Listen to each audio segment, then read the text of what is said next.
Welcome to A Minute with Marty. Today we have with us again Hugh Mobley with Mobley Drugs here in Lancaster, and we are going to talk about some things, questions that you should be asking your pharmacist. And there's a lot of different questions that come to mind. And Hugh, appreciate you taking the time today and look forward to the discussion.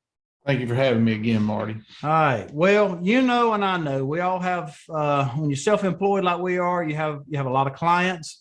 And sometimes, you know, we may take certain things for granted and, you know, what we think people need to know. And we've got some questions today that you and I think our clients should ask you. And it's information, you know, knowledge is wisdom. And the more knowledge and wisdom we have, especially when taking medications and our health, the better it is. So we're going to hit some of these questions today. And the first one that comes to mind is, does it really matter what time of day that I take my medications? I have a pattern that I do, and so I don't forget. So, you know, is there a recommendation on that? You're right on several things. Number one, you know, medication can be the best in the world, but the lack of knowledge of use won't create success or either cure whatever is being done. So in regards to asking your pharmacist, knowledge should be the one communication tool that you seek to achieve. But in regards to what time of day is it best to take your medicine, some answers are no, it doesn't really matter. But some answers are, yeah, it matters a lot. And knowing which ones matter at what time of day is very important. Let me give you a couple of examples. Medications that are fluid pills, we call them diuretics, really technically, unless you're told otherwise, should be taken in the morning. Just somewhat of a common sense type approach. If you take it at bedtime, then you're not going to have a lot of rest. You sure are. You're going to be up. Conversely to that, one another heavily prescribed medications, cholesterol medicine, unless otherwise told by your prescriber, should be taken in the evening when you go to bed, and that's when your liver is most active processing those kind of things. So there's answers to both, and then there's sometimes, you know, some medications, as long as you consistently take it at the same time of day, it doesn't really matter. But you really need to ask that question, or either make sure that's noted in the information that's given you.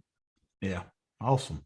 Another thing is, you know, as we get older, you know, when you're 20 years old, you may not be taking a whole lot of anything, but as we get older, we have a tendency to have conditions and that sorts of things. And especially as we get closer to retirement or in our senior years, what vaccinations are important for seniors?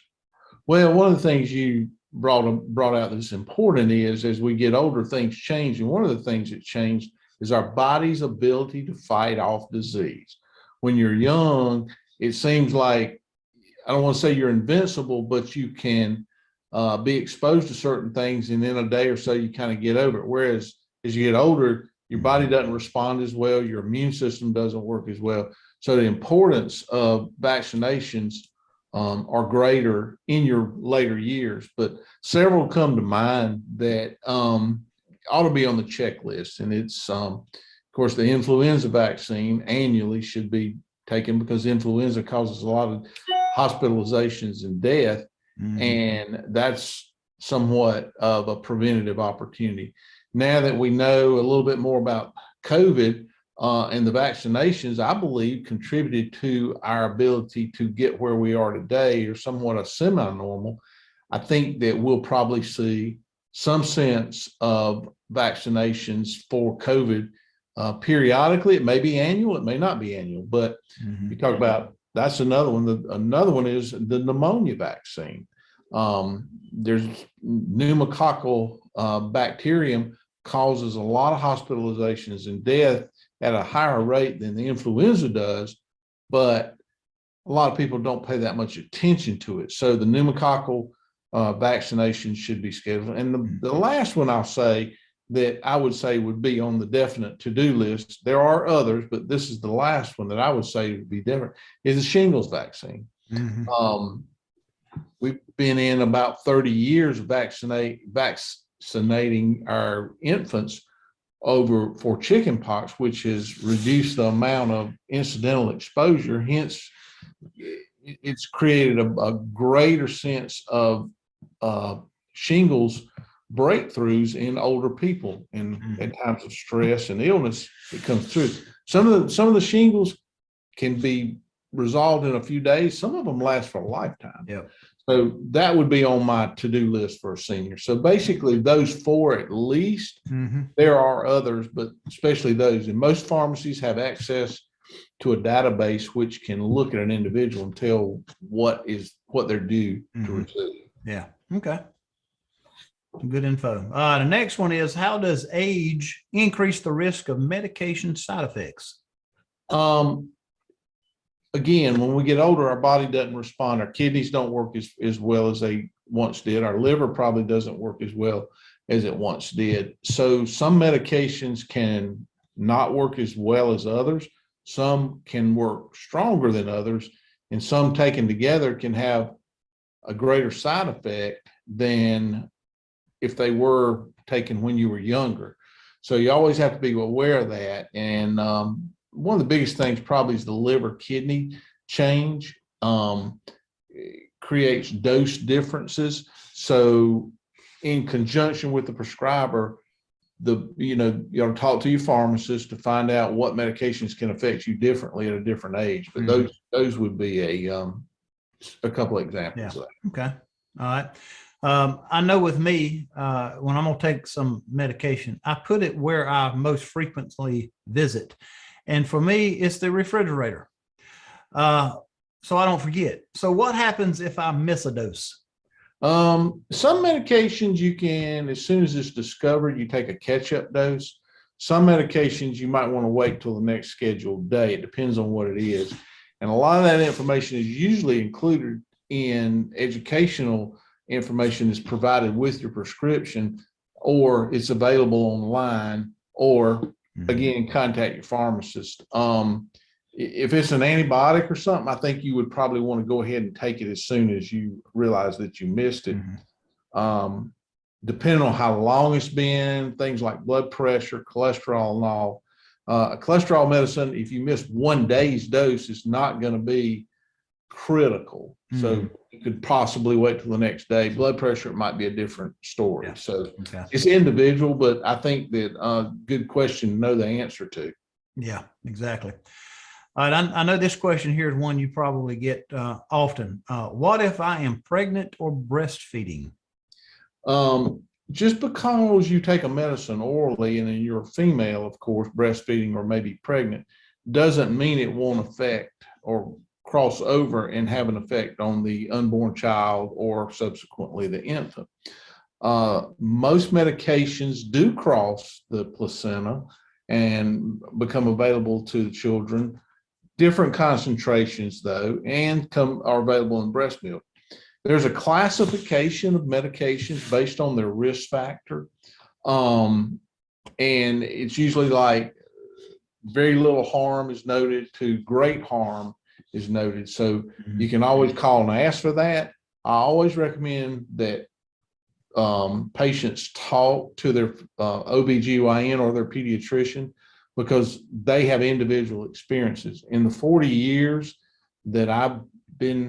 plus years that I've been doing this, I only know of 2 incidences where we've had a effect on a child from medication that was taken during pregnancy. So that's pretty low incidence, but I think it's wise to find out that information. And then 2, just because it's over the counter doesn't mean it's insulated from that too. So I'd always want to. Yeah, exactly. Yeah. And speaking of taking medications and understanding and getting information, is there any written information about a particular medication when somebody picks up a prescription and they can take home with them? The growth of technology has really brought that to the forefront. Usually on new medications, most of your pharmacy systems automatically print out an information sheet, which is fairly detailed in regards to the medication and answers a lot of these questions that we've been talking about. Of course, you could ask for one just by going in the pharmacy, and they should be able to print it for you. I know that we have them here available. And a number of these things are available online. I always caution people, be careful what you read online. Mm-hmm. Some of it will scare you, and you kind of have to have a little practical application of it. But there should be written information with most every medicine, especially the first time you receive it. Yeah. Okay. Good deal. All right. Now, this is a great question here. I'm taking multiple medications. What do I need to know? Time of day, whether they're good to be taken at the exact same time or should they be taken apart. One example is a lot of antibiotics can cause a loss of what's called normal stomach bacteria, which keeps things in balance. And the antibiotic doesn't choose good or bad, it just kills them all. And you can take probiotics with it to kind of replace it, but you don't want to take them at the same time. So you'd want to space those apart so that the antibiotics got time to kind of clear the intestinal tract. So again, it's individual with different kind of medications, and we always recommend some be taken apart. Sometimes this applies when you go to have a test done. You need to find out, especially some of these dyes, if in fact you need to hold off on medication until the test is completed, because those things can affect your health as well. Yeah. So again, printed information, verbal discussion with the pharmacist and your prescriber, and being careful. That's that being said, you got somebody that's taking 10 medications. They're seeing 4 different doctors. How does one doctor not know what the other one is taking? And then they come see you and get it filled. How do they know those 10 medications aren't killing them? Well, we run across that a good bit.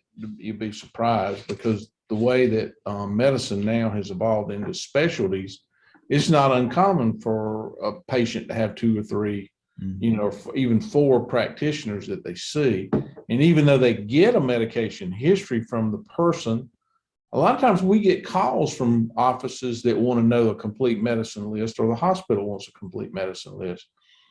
But in a sense, the pharmacy should be the safety net that houses all your information and is able to look at the whole picture and be able to tell you that when there are multiple prescribers involved. And that's always what I always encourage people to do, with no matter where it is try to use the same pharmacy, try to use the same pharmacist, so that they're seeing your information no matter how many practitioners you see.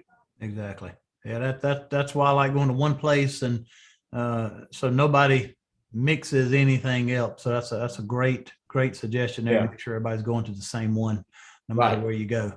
So that's good. All right, we got one more question for today's program, and it is there a more affordable option for my prescription? TV has made all these commercials, made everybody experts, and they want the latest, greatest. I want this.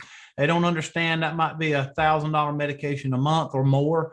And, they go in there and they sometimes get sticker shock, so what do you tell people? I mean, y'all probably encourage generics. Maybe you only fill generics when those things are there. Well, number one, we'll look at the medication and see if there's an alternative that's a lot less expensive, especially for people who are asking that particular question, because sometimes there may be a medication in the same class that has a generic alternative that may accomplish the same thing, and we try to coordinate that with the practitioner. If that's not available, we try to see if there's an online coupon to help lower the cost of it. And sometimes, believe it or not, paying cash may be cheaper than using your insurance, especially if you've got a deductible. So looking at that, and then we've had situations where certain medications are high, and the practitioner will consider a different alternative, change it up a little bit, and allow us to make it in our lab, and it ends up saving a significant amount of money by doing that.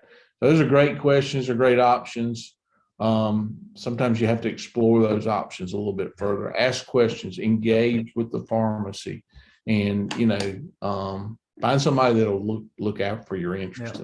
And that's kind of where we want to end this is, you guys are more than just knowing about the medication. You got to know the person. You got to know, sometimes their financial situation, if they're on a fixed income, you kind of have to look at the wholeness of it and help them come up with a plan. And Correct. that's why I'm big on, definitely independent pharmacies, but at least getting you someone that you go to all the time, so that hopefully those people know you and know kind of what your needs are. So Absolutely. That's some good advice for us today. And Hugh, like I said, I appreciate you taking the time. These are some great questions, and we'll have you back on part 2 of these questions. We have a lot more questions to ask you. Great. So, but everybody else, we hope this was beneficial to you today. And thank you for joining us on A Minute with Marty. Have a good day. Thank you.